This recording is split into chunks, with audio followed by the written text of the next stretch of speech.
Hello everyone! Last time, you learned how to divide polynomials using the long method. Now, let's try the second and the easier method of dividing polynomials.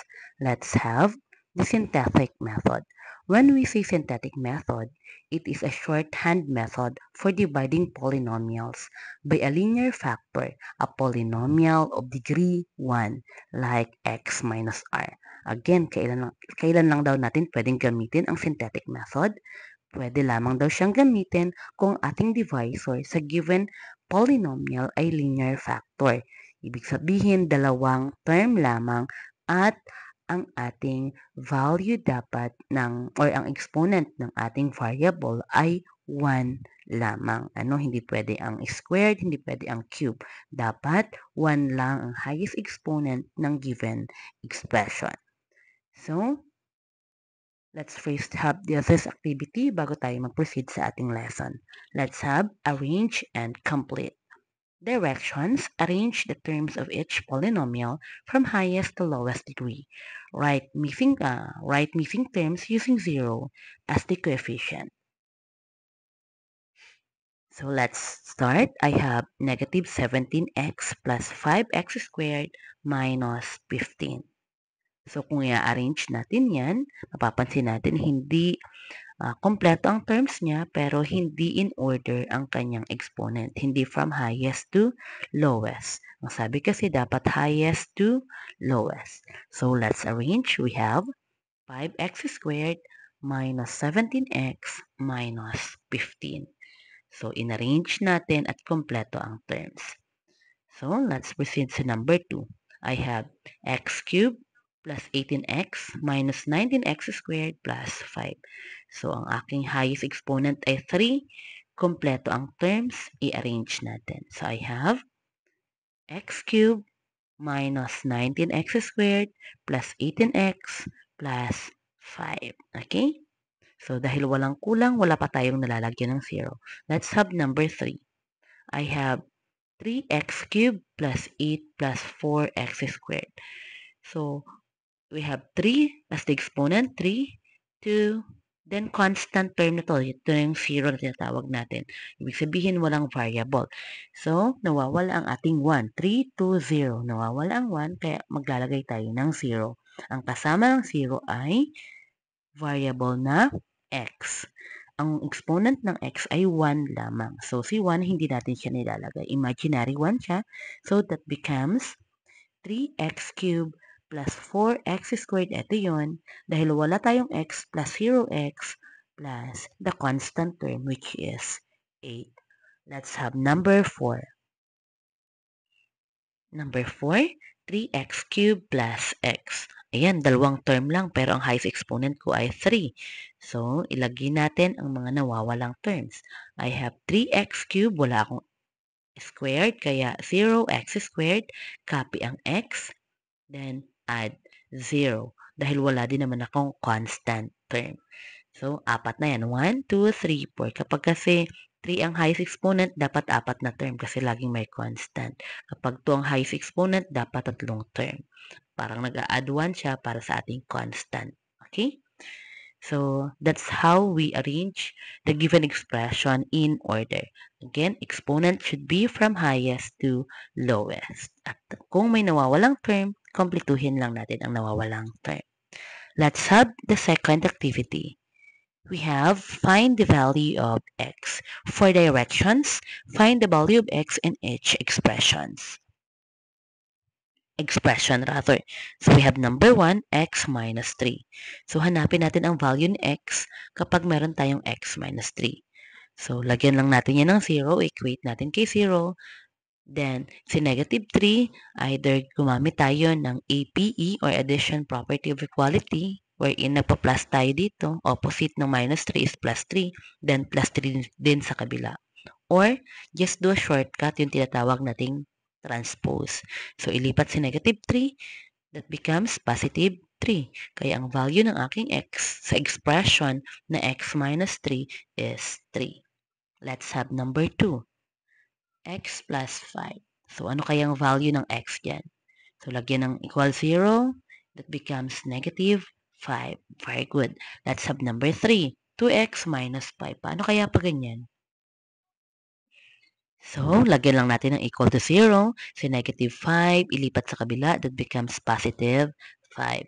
Then, since 2 ang ating coefficient, yung number na kasama ng x, kailangan natin matanggal yan. Ano? Wala kasing problema kung 1 yan kasi imaginary yan. Pero kung 2, or kapag 1 kasi, kahit i-multiply ko yan kay x, hindi magbabago si x, unlike dito. Ano? Kaya dapat matanggal yung 2 na yan by dividing both side by 2 para ma-cancel. So, ang naiwan ay si x is equal to 5 over 2. That's how we find the value of x kapag hindi 1 ang kanyang coefficient. Let's have number 4. 3x plus 8. So, ano kayang value ng x? So, we have x is equal to negative 8 over 3. Number 5. So, we have 2x minus 1. Ano kayang value?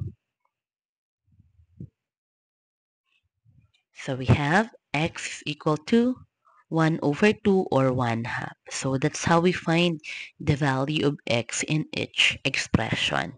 Ano po, ganyan lang siya kasimple. So, alam nyo na kung paano mag-arrange ng expression from highest exponent to lowest at alam nyo na rin maghanap ng value ni x. Let's proceed on dividing polynomials using synthetic method. Let's have the first one. We have 3x cubed plus 4x squared plus 8 divided by x plus 2. I-apply natin yung natutunan natin doon sa dalawang activity kanina. So, ang una, naka-arrange ba ang given expression or ang dividend? This is your dividend and the other one is your divisor. So, naka-arrange ba? So, naka-arrange siya. 3, 2, then constant. Pero, kulang ang kanyang terms. Kaya, kinakailangan natin kumpletuhin. So, we have 3x cubed plus 4x squared. Tinanggal ko lang sa parenthesis. Kumpletuhin na natin ngayon. So, you have 3x cubed, copy ang 4x squared, nawawala ang x, kaya plus 0x, then plus 8. Okay na? So, kapag nakompleto na ang terms, pwede na tayong gumawa nito. Ayan. Ito yung ginagamit natin sa synthetic division. Parang baliktad na ginagamit natin doon sa division, sa long division. Pabaliktad naman siya. So, bakit may ganyan? Sa loob niyan, ilalagay natin ang mga number na nakikita ninyo sa inyong expression o tinatawag nating coefficients. So, we have 3, 4, 0, and 8. So, ilalagay lang natin sa loob ang mga coefficients. Then, para naman sa divisor, etong divisor natin, hahanapin natin syempre ang value ni x, which is negative 2. Saan ilalagay si negative 2? Sa kabilang side naman. So, meron tayo ditong negative 2.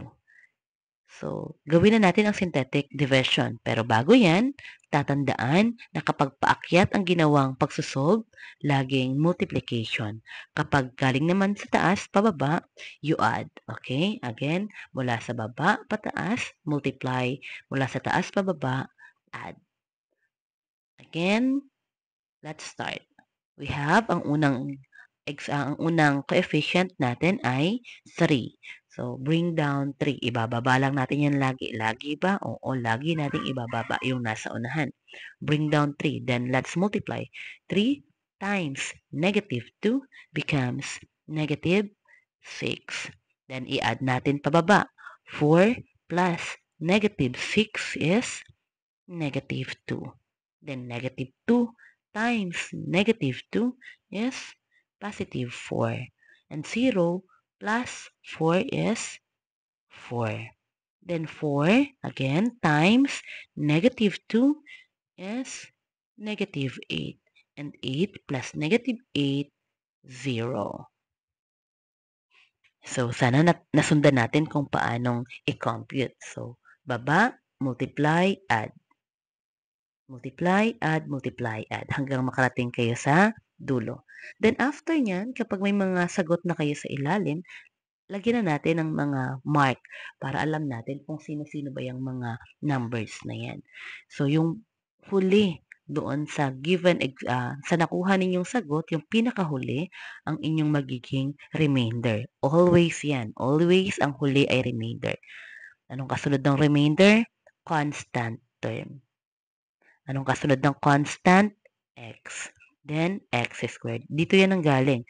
Kapag tayo nagsusulat ng sagot, lagi di bang nasa hulihan si remainder? After ni remainder, yung constant, then x squared. Kung meron pa, edi x cubed. Pero kung wala na, edi hanggang dyan lang tayo. Ano? So again, mula sa dulo, r, c, x squared. Lagi bang paganyan? Opo, laging paganyan para hindi kayo mahirapang magsulat ng inyong final answer. So, i-combine na natin yung mga nilagay nyo na yan kasama si x. Wag lang itong c at r, hindi yan sinusulat. Yung mga variable lang na x dahil x ang ating variable sa expression. So, you have 3x squared minus 2x plus 4. Hindi na nilalagay si c kasi panandaan mo lang yun na si c ay constant term. Again, 3x squared minus 2x plus 4. Bakit nawala yung 0 sa remainder? So, nung sa long method tayo, alam naman natin na kapag 0 ang dulo ang sagot sa ilalim, hindi na natin nilalagyan ng remainder. So, ito ay yung quotient natin kapag tayo ay nagdi-divide using long method. Dito, ang tawag pa rin naman is quotient. So, that's how we divide using synthetic method. Mas madali, mas maikli. Ano? Let's have number 2.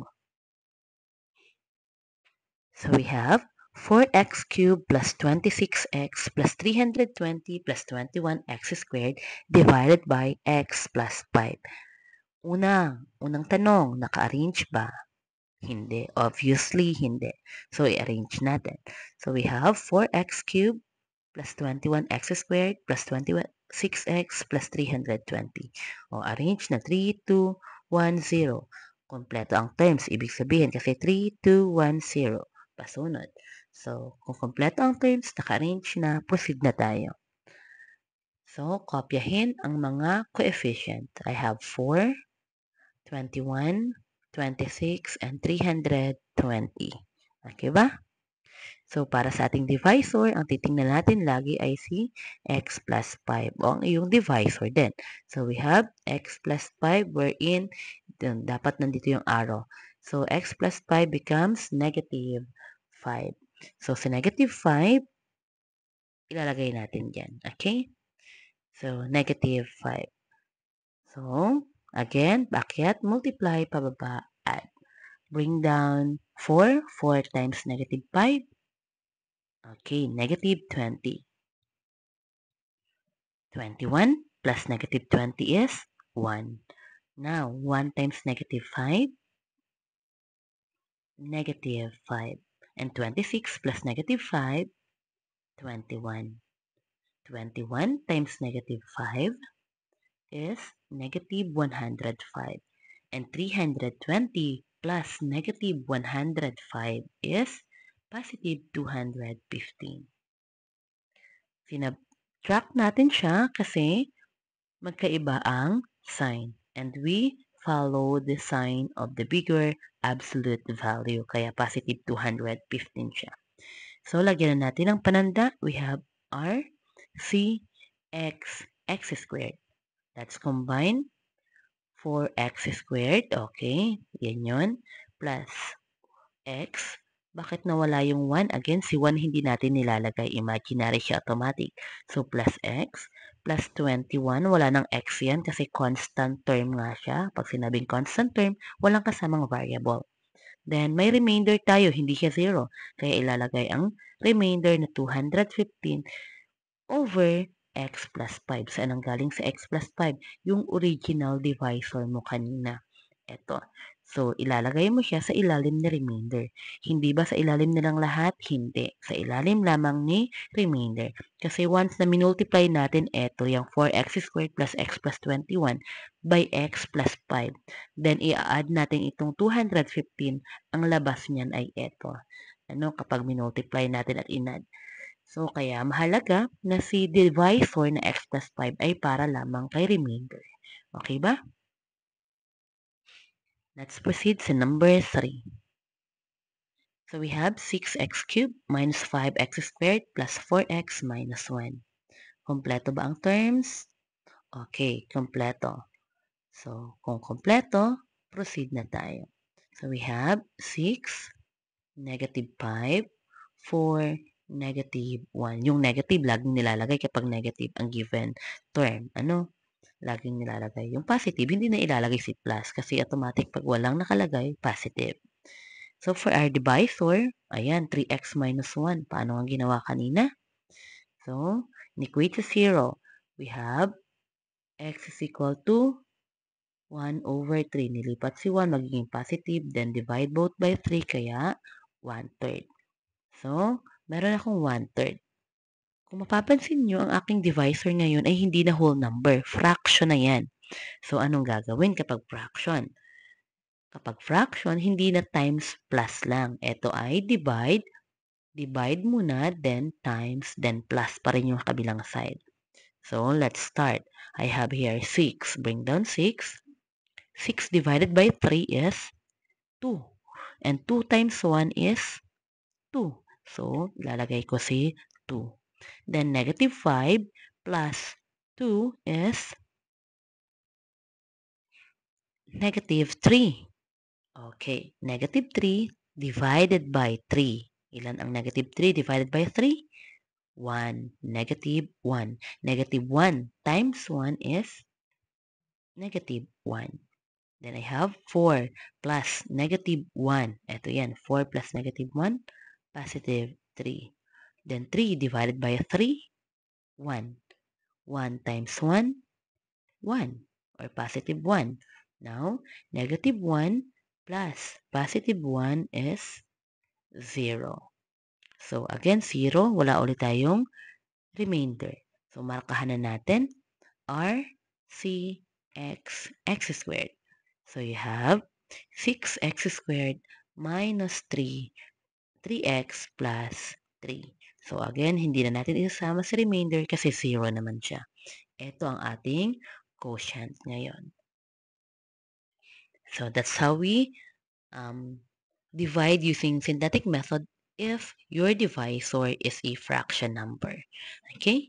Let's proceed on number 4. Problem solving on number 4. We have a farmer wants to divide his rectangular farm into smaller plots. The area of the farm in square meters is represented by 3x cubed plus 5x squared minus 2x minus 4. Each smaller plot has an area represented by x plus 2. How many smaller plots can the farmer make from the entire farm area? So obviously, kung ito ang entire farm area, yan ang inyong dividend. Ito naman ang smaller plots, kaya ito ang iyong divisor. So, kita naman agad sa given problem. Pag mahaba, dividend. Malamang kapag dalawang term, divisor. 1 ang exponent niyan. Ano? So, divisor. Let's compute. So, ito yung given, yan yung mga given sa ating problem. So, we have, now, kompleto ba ang terms ng ating dividend? 3, 2, 1, 0. Kompleto. Wala namang nawawala at naka-arrange na. So, start tayo. Hanapin ang mga coefficients, yung mga numbers sa unahan. So, we have 3, 5, negative 2, negative 4. Para naman sa ating divisor, x plus 2, that becomes, lagyan ng equal 0, that becomes negative 2. Kaya dito natin siya ilalagay, negative 2. So, whole number, kaya times, then add. So, bring down 3. 3 times negative 2, negative 6. 5 plus negative 6, negative 1. Negative 1 times negative 2, positive 2. Negative 2 plus 2, okay, 0. And 0 times negative 2, 0. Negative 4 plus 0 is negative 4. Okay na. So, markahan natin mula sa hulihan, R, C, X, X squared. Combine natin. So, I have 3x squared minus x. Again, di ilalagay si 1 kasi 1 lang naman yan, imaginary. Wala tayong constant term kaya walang constant na nakalagay dito. Then, ilagay na natin sa remainder na negative 4, kaya ito minus 4 over x plus 2. Again, ang x plus 2 ay nasa ilalim ng remainder lamang. So, to answer the question, ang sagot ay, the form can be divided into 3x squared minus x minus 4 over x plus 2 smaller plots. So, that's how we divide synthetic using the problem solving. Let's have number 5, the last one. A bookstore sells bundles of notebooks. The total price of the bundle in pesos is modeled by the polynomial 2x cubed plus 7x squared plus 5x. Each notebook costs x plus 1. How many notebooks are in one bundle? So, sabi, kapag daw ang isang bundle ay 2x cubed plus 7x squared plus 5x, ibig sabihin ito ang dividend. Ilang notebook daw kaya sa isang bundle? Ito naman ang ating divisor. Each notebook. Ito ang cost ng bawat notebook. X plus 1. So, let's solve. Ito ang given sa ating problem. So, we have, check. Kompleto ba? Okay. Hindi. So, 3, 2, 1, walang constant term. So, kompletuhin natin. I have 2, pero naka-arrange na, 7, 5, walang constant, lagyan ng 0. Then, para dito sa divisor, x plus 1 becomes negative 1. So, meron akong negative 1 dyan. Whole number, kaya times then add. Bring down 2. 2 times negative 1, negative 2. 5 plus negative 2, 7 plus negative 2 rather is 5. Then 5 times negative 1 is negative 5. Negative 5 plus negative 5, 0. 0 times negative 1, 0. 0 plus 0, 0. Okay? So, markahan natin, I have remainder, constant, x squared. Combine, we have 2x squared plus 5x. Walang constant, walang remainder, so hindi na natin siya isasama. Hanggang dito lang tayo. Kung 0, again, hindi na ilalagay.